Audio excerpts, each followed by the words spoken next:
Pasteur Lala Rasindrasina, 17 Martsa 2024 mila mifona ampahibia masina ny tompon'andraikitra. Gouvernemanta vaovao tsy misy azo antenaina intsony ny fifidianana no andrasana hoy ny olom-pirenena. Syndicat-ny mpiasan'ny JIRAMA manameloka ny fampisaram-bazana ataon'ny ministra.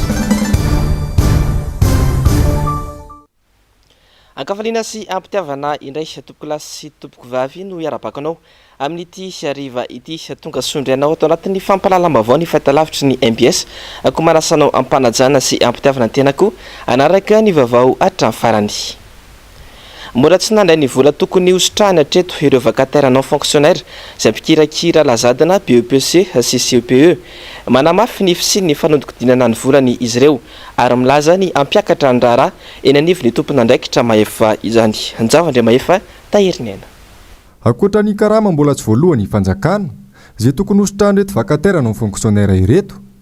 Manamafy ny fisiany fanodikodonana ny tambin-tsakafo izay tokony hosotrahan'izy ireo nandritra ny fikirakirana ny lazadana CPE sy BEPC tamin'ny taona 2024 ihany koa izy ireo. Manjaka ihany koa ny tsindry ny ramatahora amin'ireo mpiasa hafa ataon'ny tompon'andraikitra ao anivon'ny ministera ho ny fanazavana. Nolazaina fa ho avy ny goûter izay zoanay no misitraka an'izany. Nampanasoniavana goûter sy sakafo maraina ary sakafo hariva izahay. Kanefa tsisy an'izany anam-pefilo mandritra ny 12 andro BEPC io resako io. Nefa terena soniavinay tsy nanaiky ary ny ankizy fa rehefa tonga namiko nampimady kosa zay le mihidy dia tsy maintsy manaiky zay manasony satria any misy fianianana atao zany. Dia soniavinay ary le sakafo maraina sakafo hariva taty amin'ny enveloppe zany miaraka amin'ny goûter nefa tsy nohaninay zay. Ohatrinona moa hosika ny vola tokony atao amin'izany hoe fikarakarana zavatra fanjakana izany amin'ny sakafo indray mandeha ho an'ny olona tsirairay ampitombony ino zany isanay zay ary ampitombony andro ny dinoany tany dikan'izany maninona misy vola be koa zany aho miodikodina tsy fantatra hoe makaiza nefa zay no asina manasony anazy. Manarak'izay tamin'ny alatsinainy zay raha nitokona dia nisy namanay ny fitahana nantsoana ary natao sambodokotra tao amin'ny DEF. Aninona anao fipasoana any amin'ny hainao manjery hafa ary ny forsena ireo olona reo ampandainga anay zany izy niteny hoe efa azo le vola hatramin'izao ireo sy ny anankizy milaza fa mbola tsisy nandray vola. Manoloana izany milaza ny ampiakatra ny raharaha eny anivon'ny tompon'andraikitra maefa izany sy ireto vacataires non fonctionnaires ireto. Tapitra ihany koa ny 27 ora nomen'izy ireo ny tompon'andraikitra ka takin'izy ireo ny amoahana ny karaman'izy ireo tsy misy atakandro. Ka ohatran'izao ny vola tokony hosotrahanay ny BEPC non fonctionnaire satria non fonctionnaire ireto mitaky reto fa tsisy idiran'ny fonctionnaire dia manodididina hoy aho manodididina ny 20 izahay non fonctionnaire izay tokony handray vola fitoetsy ariary avy ampitombona 20 zany ireo dia manome 420 tapitrisa ariary. Ho an'ny CPE kosa izay non fonctionnaire mbola tsy nahazo vola dia manodididina ny 30 ny isan'ny zareo. Ny vola tokony resta nefa amin'izay vacation zay dia valoetsy ariary mahery. Raha atao ny fampitombona dia any hoany amin'ny 400 tapitrisa ariary any zany ny tokony vola horaisin'ny CPE non fonctionnaire. Raha atao ny totalin'ireo anankiroa dia mitentina any hoany amin'ny 20 tapitrisa ariary any zany hoe manakaiky amin'ny 200 tapitrisa zany miaraka amin'le heriny. Nanamafy hatrany ireto mpikirakira lazadina ireto fa isy fiantraikany ratsy amin'ny fanadinam-panjakana izay ho atao afaka volana vitsivitsy izao zava-misy izao raha toka tsy voavahan'ny ministera ny olana izy ireo. Nivoaka tamin'ny fanginana kosa ny syndicat-ny mpiasan'ny JIRAMA androany meloan'izy ireo tanteraka ny fietsika asehon'ny ministra tompon'andraikitra misahana ity orinasa mpanjakana ity mahalona ny fampisaram-bazana ny samy syndicat sy ny fanaovana tsinotsinona ny mpiasa raha angataka fiainana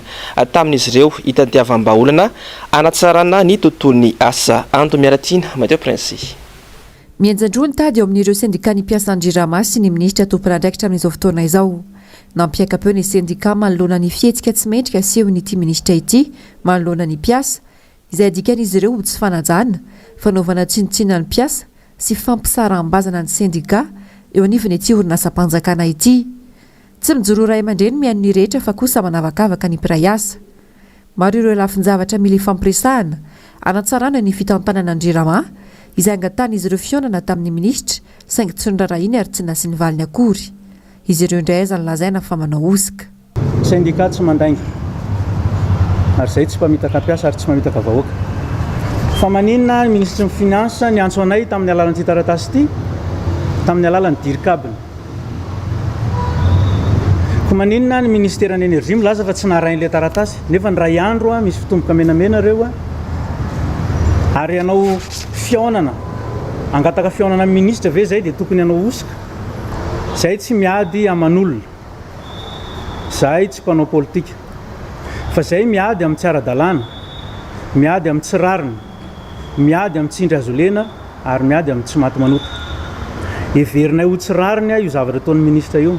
ny ministre zany mampirisika anay hoe andana miteneny amin'ny télé anareo na mitenena amin'ny radio na mitenena amin'ny réseaux sociaux satria tsika tsy afaka miresaka eny ambolona tabatra dia aleo zany zavatsara zay resaka izay noho ny ataon'ny ministre mampiady ny samy syndicat mampiady ny mpiasan'ny jirama no mahatonga ny mijoro be ny zavatra tsy mandeha eo nivony orinasa jirama niaiky izany ny syndicat androany ary nilaza fa efa potika mihitsy manoloana ny tsy fisiany laminasa matipaika ka tokony hijereny rehetra vahaolana miaraka mitaky ny ara-tsara na ny fampisarambazana ny syndicat sy ny kiantra anantrano izy ireo mila minova rafitra sy lalàna izay mamotika ny orinasa ihany koa raha tiana ny sy ny fiovana raha ny lalàna fotsiny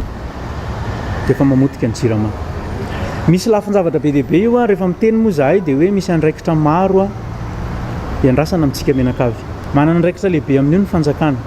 ao anatin'izany ny fanitsinan'ireo lalàna ireo tokoa ve noho izy misy andraikitra io ho an'ny ato anatin'ny orinasa jirama ny mafia misy ny miady amin'ny mafia tsy mora mafia ny réseau zany matanjaka misy mpanodina ny gazoal misy mpanodina ny entana zany rehetra zany le mahatonga anay manaitra hoe andao iresaka raha ohatra moa tsy ilainy zay nandray anjara feno ny SMJ amin'ny 2018 mahatonga an'izao fitondrano zao eo raha ohatra moa tsy ilainy zay miankina amin'ny ministre moa zany tsy azo idivirana intsony ny risoana amin'ny fifampiresahana sy fifanatriana natabatra boribory ahafahana manarina sy manatsara ity orinasa mpanjakana jirama ity tsy misy aza antoenana nefa raha izao zava-mitranga izao ho zatra ny ahafahana manatratra ny tanjony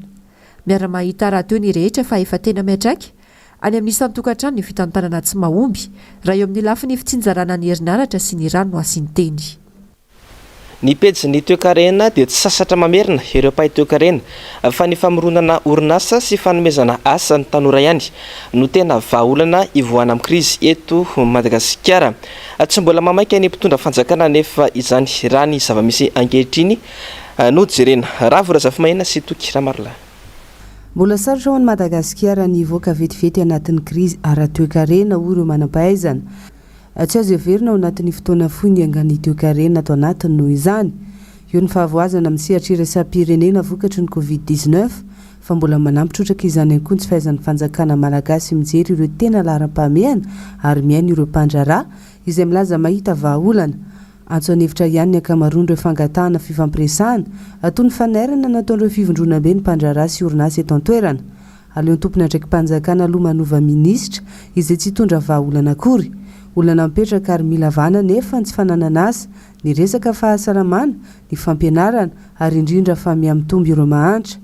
tsy hita sotra ny fahavonona ny fanjakana hitarika mpamatsy vola vahiny satria miaratsy ny fandriampahalemana tsy misy ny foto-dravitra asa ary vao maika mitotongana ny famatsiana herinaratra sihatra iray mbola mampandringa ny famoronana orinasa ihany koa anefa ny resaka fampindramam-bola izay ambony ny tany zanapola lain'ny banky andany ihany koa mandany fotoana sy vola ny fikarakarana totantaratasy samihafa ho an'ny fananganana orinasa noho ny fahasahiranana ny ahafahana miaina toy ny rehetra aloha no mahamaika ny sambatan'olona izany hoe misakafo ara-dalàna ary manana tahiry ara-bola mipetraka hitsinjovana ny ampitso fahavonona-tsaina hiatrika sady ny mety ho fiakaran'ny viditsolika sy ny sarandalana ny eny an-tsena nefa misy fiakarana avokoa ny vidin'entana saika isan-kerinandro ireo entana fampiasana mandavanandro indrindraindrindra avy maika hiamafy izany raha miakatra ny viditsolika ao anatin'ny fanatontoloana mifampiankina ny firenena rehetra ary tokony hanaraka izany i Madagasikara tsy mitondra fiovana ho antontolon'ny toekarena nefa hatreto ny fisokafan'ny sidina nabakabaka izay nokian'ny sihatra iraisam-pirenena aotaorian'ny fandraisana fanapahan-kevitra tsy matotra ny minisitra ny sanany fitaterana nabakabaka ny pejiny toekarena mifandraika amin'ny tontolon'ny fizahantany mitaraina avokoa ireo misehatra amin'izany manerana ny nosy noho ny tsy fisian'ny mpitsidika nitrangana fihetsiketsehana atao amin'ny alan-javaboary ranohira any Isalo omaly noho ny tsy fandraisana andraikitra natao ny mpitondra fanjakana mbola iravirazafy mahenina sy tokiramarila atrany tsy hita hatreto izay asa tena mivaingana teo anivon'ny tontolon'ny fizahantany voatazana amin'ny toeran'ny minisitra izay tsy nanaovana tombana raha ny hita satria fitarainana marobe no rehetseroa avy amin'ireo mpisehatra amin'ny fizahantany manerana nosy toy ny ao ranohira manao antsovy amin'ny manam-pahefana ny ben'ny tanàna ny tokony hijerena ny alan-javaboary ao an-toerana izay tsy misy vahiny mpitsidika hatramin'ny sy ny fihiboana na vitsy dia vitsy mangataka ny tena ny sokafany sidina iraisampirenena amin'ny toliara ary ny anamboarina ny lalana miazo lalam-pirenena fahafito ny alan-javaboary ao Isalo izay tsy hivina fa toerana faharoa eto Madagasikara be mpitsidika indrindra ary mahasarika mpizahantany hatramin'ny 5,4 alina isa isan-taona manoloana ny zava-mitranga moa nisy fihetsiketsehana tany ranohira omaly maro amin'ny olona any an-toerana no mivelona mitsihatra ny fizahantany ary very asa ny akamarony raha tsy misy ny mpitsidika izy ireo izay nanaraka fiofana ny adina amin'ny Covid-19 sy ny tsy paritahana izany nisy ihany koa ny fanamboarana serana mpiara-manidina vaovao ao Isalo saingy toa tsy misy dika ny fisiana satria tsy ampiasaina ho hiatrany ny ben'ny tanàna hijanona eo amin'izay pejiny toekarena izay hatrany isika fa ho an'ny Mahajanga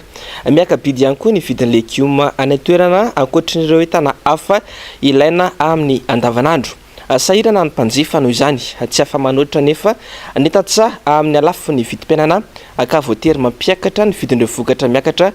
any ambanivohitra sa mamonjy MPS Mahajanga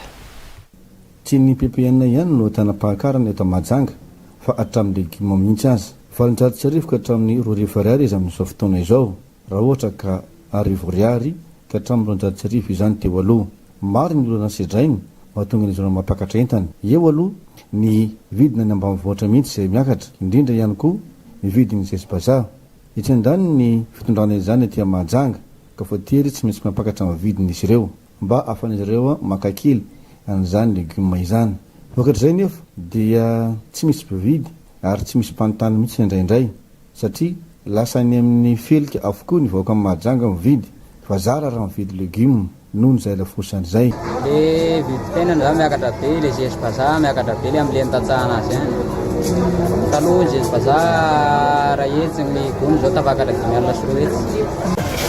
tsena amin'izao tena tsy mandeha azy ny taloha ny ovy mora be moa zao miakatra be dia tsy voavidiny olona amin'ny izy lafo be dia tsy mandeha tsena amin'izao ny fijerevana ny tantsano vahaolana voalohany indrindra fa ny makasika ny fampianana ny vidiny zesibazaa raha etsy zany teo aloha dia tafakatra tany amin'ny 5 alina sy 2 etsy zany amin'izao fotoana izao miampy ny transport mety Mahajanga misidra olana fa ny vahaolana dia izay fampianana ny vidiny zesibazaa izay manambady manjanaka izahay fa ny vahaolana voalohany dia fijerevana fanjakana setry ny fambolena tsy ny legioma ihany fa na ninona ny eny ambanivohitra ny fambolena dia didin'ny fanjakana foibe ny manampy ny tantsaha raha oharina tamin'ny taloha raha mahalafy ianao zao raha mahalafy ianao raha etsy nefa ny taloha ianao malafy 5 alina sy 2 etsy farany tsy malafy 5 alina sy 1 etsy ny sosikevitra zany mba ampidinina ny vidina zesibazaa fa miakatra be loatra dia tsy takatry ny vidim-piainana zany amin'izao mila hidina ny vidina zesibazaa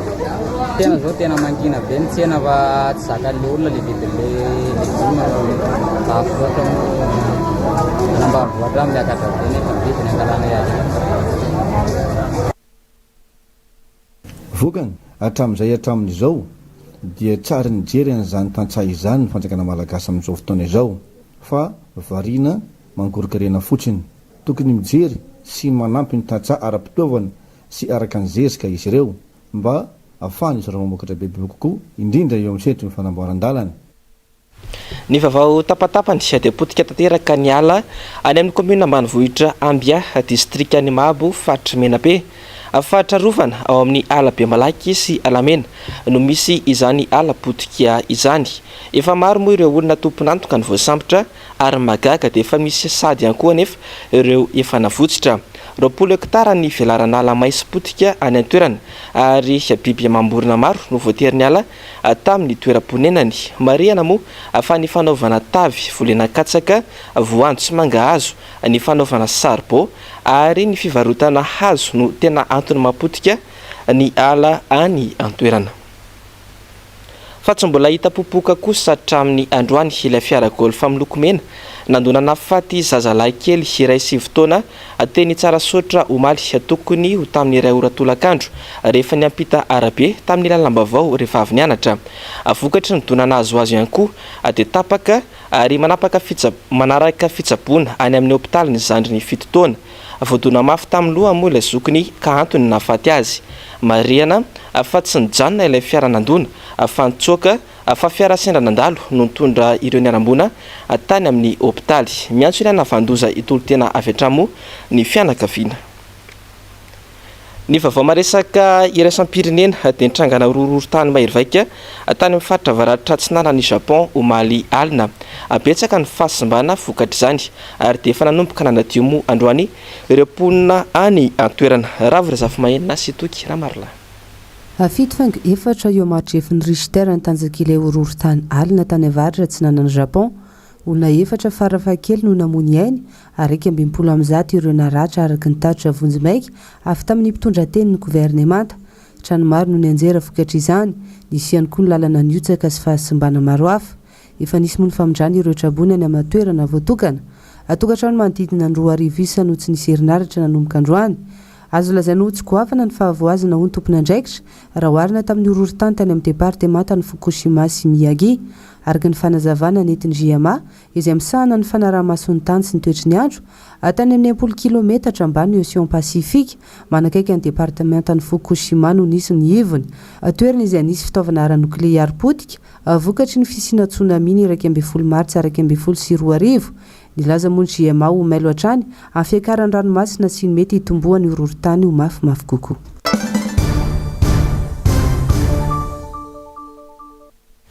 Ny joro vavolombelona sy ny tantarany zavanisy sy ny ainany nandritra ny daty ny 17 Martsa 2022 ny mpitandrina Lala Rasendrasina androany. Nambarany fa mampalahelo tanteraka ny firenena ankehitriny ary tokony irosona ny fikaikeloka ho an'izay tompona andraikitra tamin'ireny fotoana ireny. Germain Menjanary Manorandre Malala. Fivorina mba entina andaminana ny raharaha sy ny savorovory teto Madagasikara no antony fivorina izay nataonay lohan'ny fiangonana teto Madagasikara tao amin'ny episkopata amin'ireny fotoana ireny hoy Paster Lala Rasendrasina izay isan'ny niara ny fisamborana vozinakanjo tamin'ny 17 ny volana Marsa 2022 ireny. Ary io mantsy no mahatonga iverenako amin'ilay teny voalohany taream-piandohana hoe ity zavatra manjo ny firenena malagasy ity zay tena mampalahelo tokoa amin'izao fotoana izao ohatrany tsy mahita lalaka ivoahany dia anisan'ny mahatonga an'izany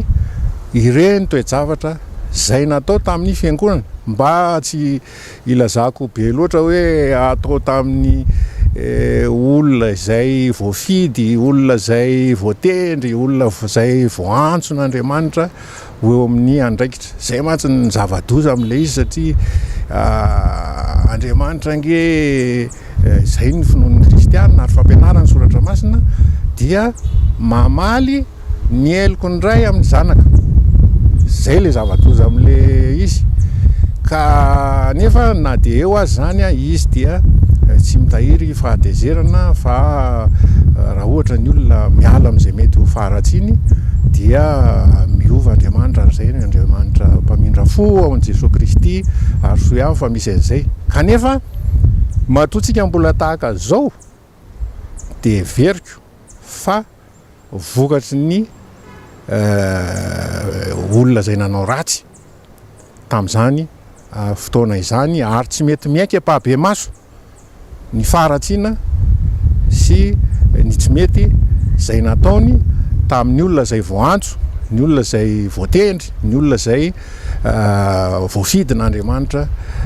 teo amin'ny resaka fiangonana zany teo amin'ny fivavahana ary zany tokony no tsain'ny tsirairay zany. Zay nge ny mahatonga ny fiangonana mbola nanohy foana taoriana nyreny toedra raha tamin'ny 2024 reny hoe andaotsika anao fampionana ny afara moa zany tamin'ny resaka hoe fampiavana pirenena sy ny tahaka an'izany fa tsy tanteraka hatramin'ny farany moa ny fiheverana sy ny mba programa zay nieritreretin'ny fiangonana tokony atao ka io zany raha tsy misy ny fiekena pahabe maso hoe tena nisy tokoa ny fahadosoana zay natao tamin'ny olom-boantso olom-boatendry olona voantson'Andriamanitra zay ny mbola mahavoatsika ity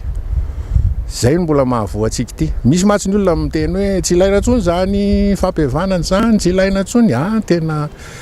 tena mbola ilaina zany satria zay le asan'ny fiangonana miantso mba hiaiky tokoa zay tena zavatra tsy mety satria ny nanao tsy mety ange tamin'izany fotoana zany zao mbola hitatsika eo amin'ny fiainan'ny firenena izay le izy ary le naporisika dia mbola mirehareha sy miriaria amin'izao fotoana iainantsika izao tena mbola any izy tena mbola any le naporisika ary zay le virenako amin'le teny teo hoe raha tsy misy mihitsy le fiekena pahabe maso satria apahabe maso ange reny natao reny apahabe maso reny io zany tsy hoe miresaka moramora any ambadika any hoe samy vita apahabe maso reny dika zany misy zatra apahabe maso koa tokony olazaina eo amin'izay vaovao izay hatrany dia nitondra ny fanehoan-keviny mahakasika ny raharaha 17 martsa 2024 ihany koa ny filohan'ny vondrona parlementaire ny antoko tiky Madagasikara androany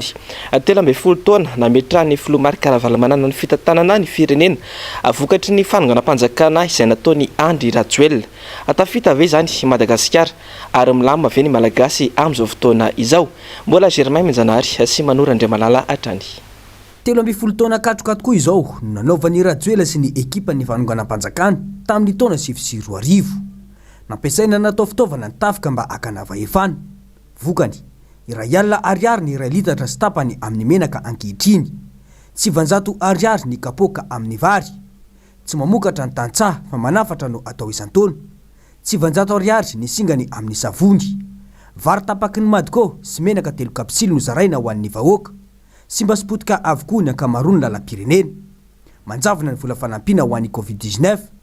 manjavona ny fisotrondronono ny be antitra ao amin'ny CNAPS santionany ireo fa atraiza marina ny lanjan'ny fiovam-piainana ny malagasy taoriny ny fanonganana ny filoha Marc Ravalomanana teo amin'ny fitantanana ny firenena ireny very le sotoavana malagasy very le fanomezana ny toerana zany ray aman-dreny zany dia tsy mahagaga fa sanatria ohatry ny voaoziny isika sanatria hoy aho satria dia nitondra anakay izy zany araka ny fanontanianao nitondra tsika nakaty amin'ny fahaverezana mihitsy raha zao ny azo ilazana azy very mitotongana ny fiainam-pirenena tsy misy ny fandripahalemana satria ny basy noho ny teny tamin'ireny ny sandro noho ny teny tamin'ireny ny vola noho ny teny tamin'ireny ary ny miaramila zay tsy tokony hanao politika no ny anton'izay tsy fantatra no anisan'ny tena hoe nanao nandraikitra tao anatiny zany fanonganam-panjakana zany satria fanonganam-panjakana na inona niny olazay ny mpomba n'Andriamatoa Andry Rajoelina dia fanonganam-panjakana reny zavatra nisy reny ny tsy fandripahalemana ny ara-toekarena ny amin'ny lafindretra na amin'ny fihavanana na amin'ny fiarahamonina tena potika tsy nisy ohatr' zao tao anatin'izay taona maro zay isan'ny fampanantenana tamin'ireny fotoana ireny ny vidianany malagasy vary 700 ariary ny kilao sy ny menaka 540 ariary ny litatra tanteraka ave ireo ankehitriny vary nangalarina tao amin'ny magro izay novakina natobaka tamin'ny vahoaka tahaka izay ihany koa ny menaka no izany nampidirina tao an-tsain'ny maro ny hoe mpangorokarena ny filoha Marc Ravalomanana raha ny zava-misy ankehitriny anefa dia miaiky hatramin'ny Cour des comptes fa feno fangoronan-karena tandapa ny firenena iarantsika mahita io raha teo ny raharaha ao amin'ny CNAPS ankehitriny io nandiso fanantenany tanteraka ny firafitry ny gouvernemanta vaovao ogosa nambara ny olo-pirenena androany raha fanovanana nandrasana dia famondrana toerana no nisongadina tsisy fampandrosoana hovanina mihitsy eto Madagasikara raha mbola ny kitrano antrano sy ny kinamanamana tahaka izao ny manjaka ando miaratiana Mateo Prince hita taratra izao fa manjaka ny kinamanamana sy ny kiantrano ao anatiny ity gouvernemanta ity tsy misy afa-tsy ny fanalana ireo izay tsy mahavita azy ka mahatonga ny malagasy latsaka kanterena izao no tokony ho ataon'ny mpitondra fa tsy saritsary mpanovana fotsiny raha mbola izao aloha tsisy fampandrosoana hovana eto hoy ny olo-pirenena ny fifidianana no andrasana telo taona izao no nipetrahany ity fitondrana ity, tsy tantaratra ary tsy nipakamvantana tamin'ny vahoaka hatreto izay tena nentiny. Izany dia vokatry ny tsy fahaiza mitantana sy ny tsy fampianatra kefy eo amin'ny samby-kamana ka tokony andraisana fepetra. Fandravana ny governemanta iray manontolo no tokony natao, fa raha izao dia tsy misy azo antenaina ho iatrany ny fanazavana. Miala anakajo dia ambodepina zany le izy, satria raha ohatra hoe vitany le anankiray tokony hoe ho vitankilo ankiray fa le ankiray tsy vitany nefa hamonjy ny ankiray be no mety disy fanantenana, satria ny antony vaovao be zany tokony ilaina fa tsy hoe ny ihany na vatibaty efa mena fotoana zareo mba hoe anatsarana an'le firenena, nefa le izy ohatrany tsy haiko na hoe tsy hainy zareo le izy na hoe misy zavatra mampitazona azy eo hoe tsy maintsy izy ny eo zany fa mifantatro zany tokony anjoso ny firenena raha ohatra hoe olona manana tsaikefa no mipetraka eo. Fa tsy tsitako izay fiovana aloha raha tsy miandry ny fifidianana indray ngamba fa ny fifidianana indray ny teny atao fa raha amin'izao loatra ny tsitako ny eo ihany amin'ny plasy fotsiny ny atao mifampisolo fa tsisy hoe misolo ny vaovao ny tokony miala zany tsy miala lasa any amin'le fiatsaikan'le zany an'le vahoaka madinika any amin'le resaka sosiala zany tena hitako hoe problème be mihitsy raha eto amin'ny tany sy firenena, fa ohatry tsara le hoe misy fafandrosoana ny firenena tena tsara iny zany, tsisy olona hoe manaratsy amin'ny fandrosoana ny firenena fa na izany aza zany anatin'ny ara sosialy zao hitako hoe tena tsy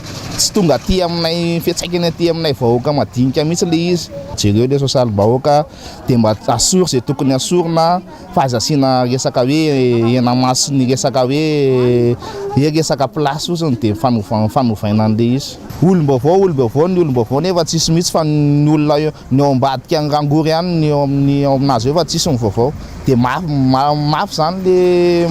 mampalahelo zany le vahoaka madinika. Mbola manana volana maromaro ity fitondrana ity tantanana ny firenena. Ho sarotra ny anantera amin'ny fampandrosoana raha ny vitana indrindra izay telo taona izay no atao jeritodika.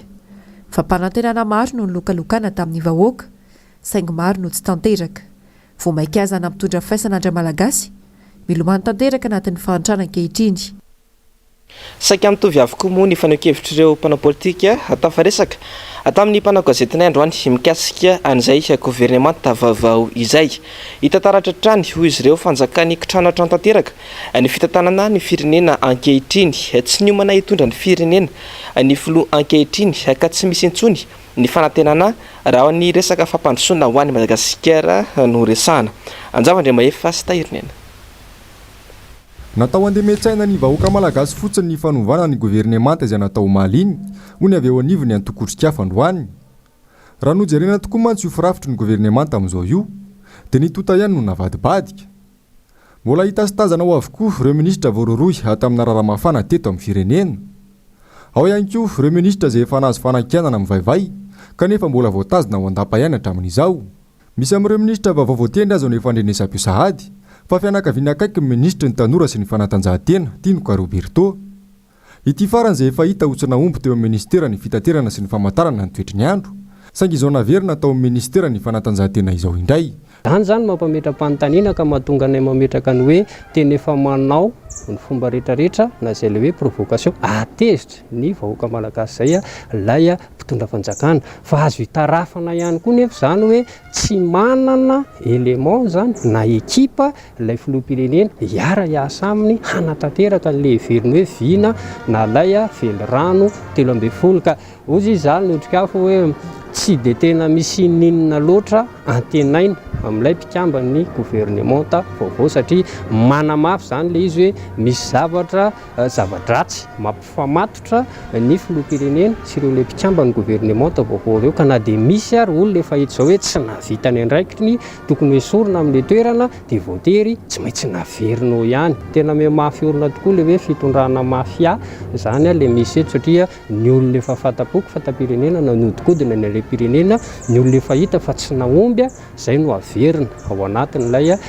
governemanta hitatana ny firenena amin'ny ankapobeny koa izy zay hoe miroso tsy kelikely makany anaty lavaka ihany zany ny firenena fa tsy dia misy zavatra andrasana loatra amin'ilay governemanta vaovao. Tokony efa miomana sy mijery tsara izay hofidiny amin'ny fifidianana 724 kosa ny vahoaka malagasy amin'izao fotoana izao hoy ny avy eo anivony humaniste écologiste.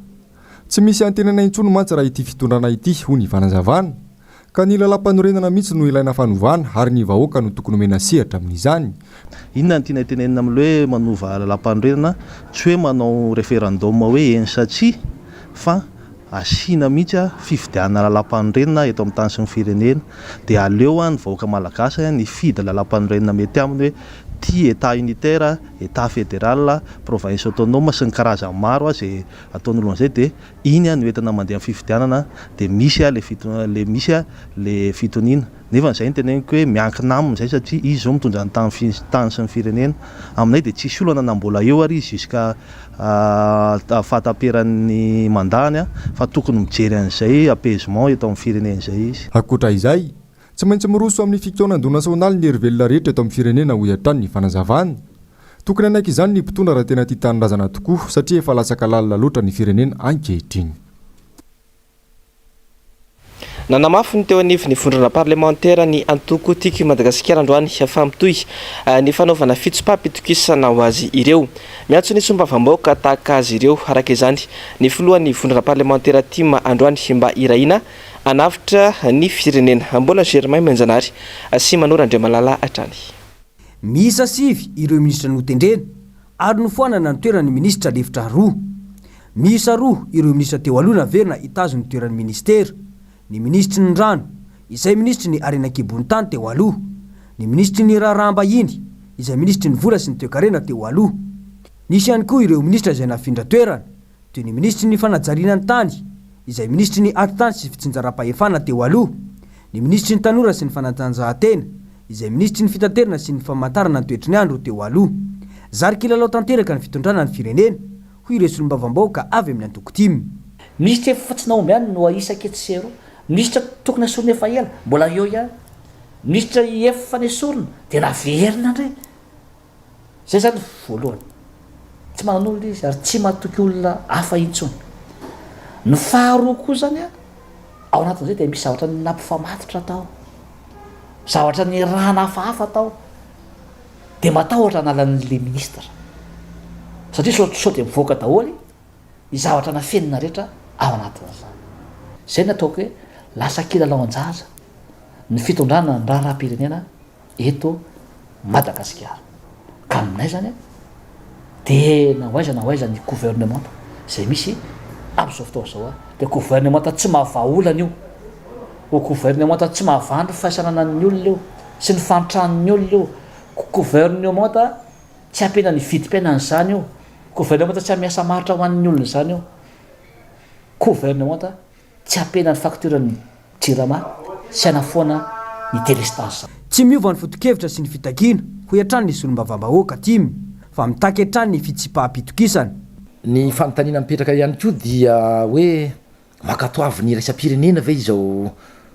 gouvernement totana vadibadika izao. Raha tsika malala fa tsika miankin-doha amin'ny 20 isan-jato amin'ny famatsim-bola avy any ivelany.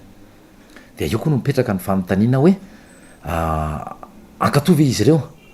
Mety misy ny tetikasa zay netrentsika ary mety ho angatantsika famatsim-bola avy any aminy. Mampanany amin'izany satria raha fantatry ny raisam-pirenena manana an'ireo soloteny atao toerana izy ireo. Zay indrindra mampiayanay ihany koa hoe ho ankatoaviny ve izany. Efa hitany tsinona fomba fiasan'ireo olona ny fandimby rehetra teo zay mbola naverina ao anatiny. Toy izany ny ministry ny tetiny finance teo aloha izay efa niarahana hitany hoe natompona ndraikitra azy tamin'ireny nampidirana ny cabinet Rothschild hoe hiara-asa amintsika asa tsy mazava mihitsy zany ny fomba fiasa tamin'izany. Torak'izany ireny resaka fonds souverain, ao ny resaka plan Marshall zay tsisy hitanao amin'izao tsika miteny zao fa ohatra mivery anjavony. Nanamafy moa ireto solombavam-bahoaka ireto fa isana ahitana skandala tao amin'ny fitondrana io ny ministry ny serasera sy ny ministry ny fitaterana teo aloha. Saingy tsy sany kasika azy ireo ihany Rajoelina.